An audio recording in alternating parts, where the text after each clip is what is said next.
we are going to discuss, so far we assumed that these ions, so we have treated two models. One, we discussed when the ions arrange themselves in a periodic lattice. And the second model, where ions are just uniformly, provide a uniform background charge density. Typically, these ions are going to vibrate at their position. So far, we have ignored any dynamics of these ions. And when these ions vibrate, we can quantize these vibrations, and these quantized vibrations are called phonons. Phonons play a very important role in condensed matter. You can understand propagation of sound in a material. So there is wave-particle duality for the sound waves. You can understand the quantized version using phonons. You can also understand specific heat of a material using phonons. One of the most important things is, or one of the celebrated phenomena in condensed matter is superconductivity. And we'll see that typically electrons repel each other, but phonons provide a channel for attraction between two electrons.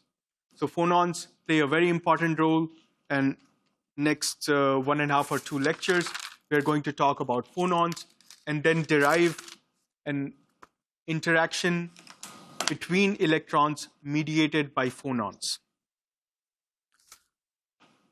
So one of the simplest models for phonons is using this Jellium model, and this was used by Einstein in 1906 or 7. And the idea here is to explain the specific heat that was measured for various solids. So let's take that Jellium model. And in the Jellium model so far, we assumed that the ionic charge density is uniform. Now, because the ions can vibrate, let's assume that these vibrations are small. But because they can vibrate, this can give rise to a density that depends on, now is no longer uniform, and it depends on time.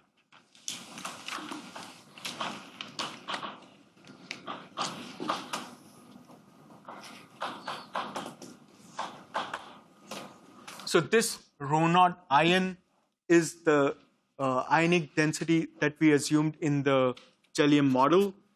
And now in this Einstein model for phonons, we are going to add to this a small term that depends on R and has a harmonic dependence on time. And the reason for adding this term to the Jellium model ionic density is because we are assuming that the ions are vibrating.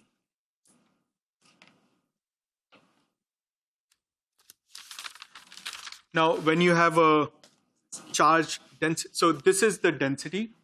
You can convert this to a charge density. And this additional charge density, so let me write additional, that comes from this additional density is just multiplied by charge of ions. So it's ZE delta rho ion.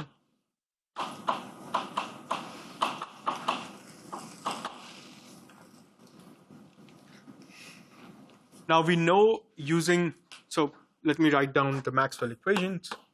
So let's just look at this one. So del dot E is rho over epsilon naught.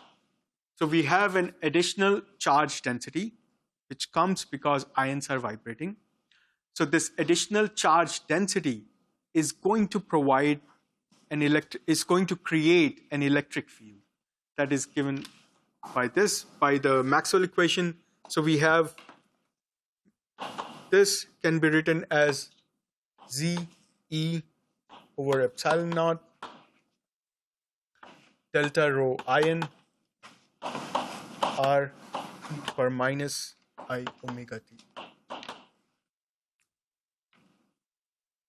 Now this electric field is going to exert a force on the charge density itself.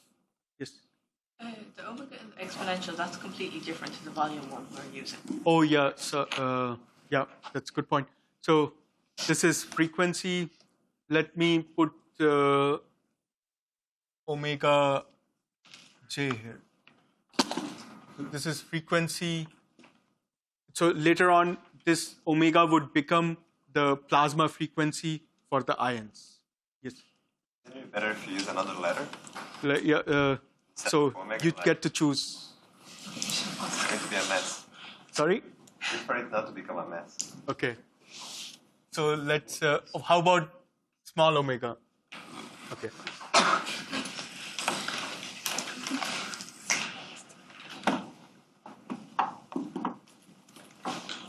So this electric field is going to exert a force, and this force can be calculated by just the charge times the electric field. Now I'm going to do densities. So this is a force density. So this force density is again going to be Z E rho naught ion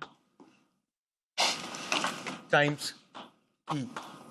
So what we have done here is we have an additional charge density. This additional charge density creates an electric field, and now this electric field exerts a force on what was there before. So this is the effect of additional charge density on the homogeneous charge density that we started with.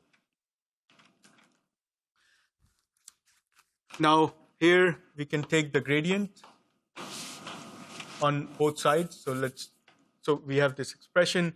We can take the gradient on both sides. Okay, I'll just write it down here. So the gradient f, and then use the Maxwell equation. We'll get it's z square e square rho naught ion divided by epsilon naught delta rho ion e to power minus I omega t.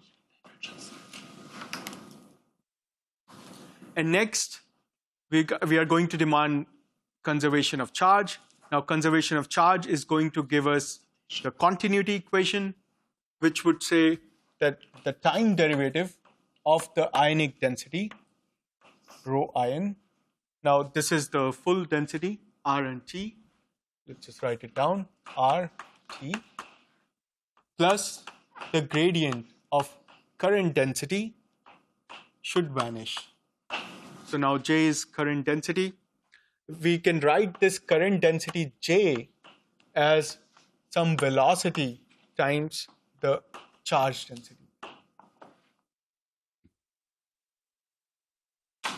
Right? And now we are going to make an approximation. So let's put this back in. So what we have is time derivative of rho ion RT. This is the gradient. So you have gradient of the velocity. So this rho ion, this can be written as rho naught ion plus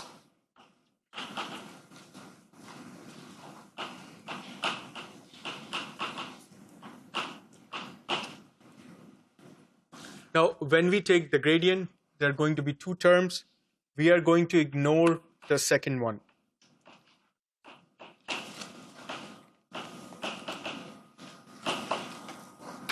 And the reason is the following. This term is smaller or negligible because it includes product of two terms. This is small.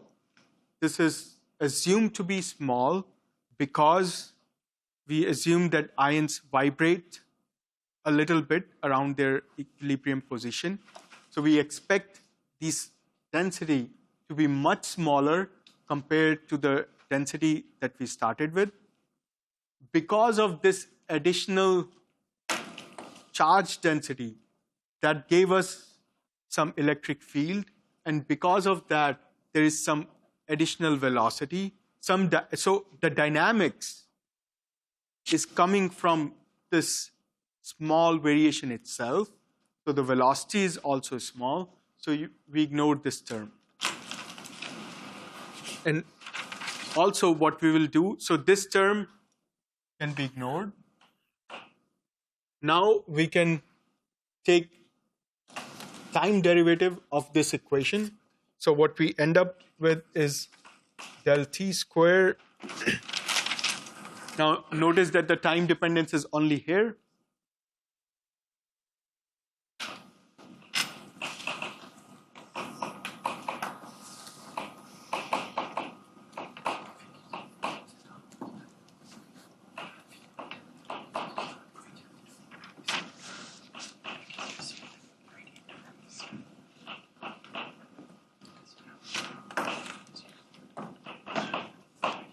And now we can use Newton's second law. This del TV can be written in terms of force. So we know that the force density should be mass density times the derivative of velocity. Now we already have an expression for, so we have del dot, using this we can write F. We have an expression for del dot F. When we put that back in, we'll find that minus omega square delta rho in R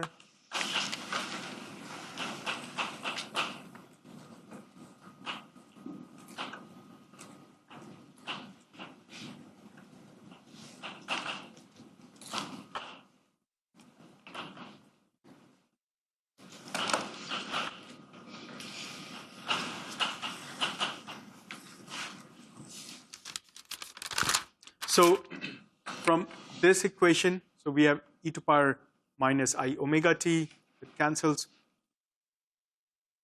So we can calculate this frequency, omega. And this frequency comes out to be z square, e square, rho naught in divided by epsilon naught m.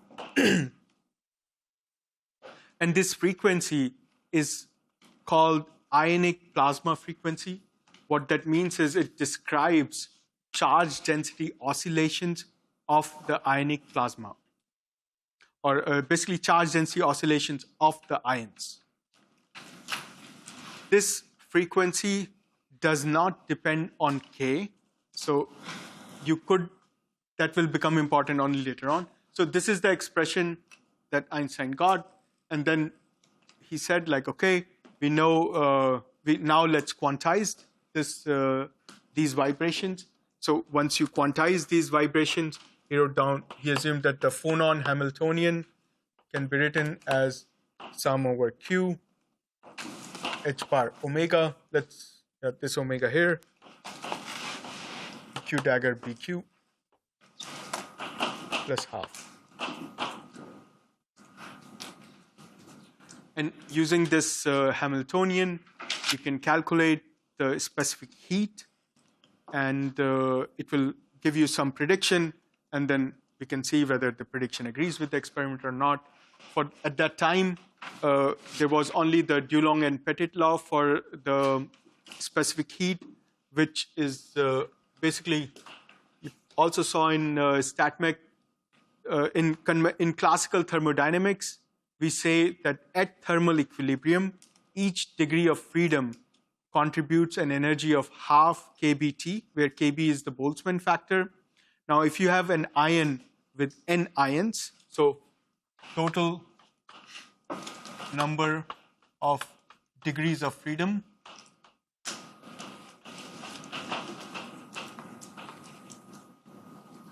will be number of ions. Now, each ion has 3 kinetic energy degrees of freedom. That's half m Vx square, Vy square, Vz square. And each ion also has 3 potential energy degrees of freedom. That is vibrations in 3 different directions.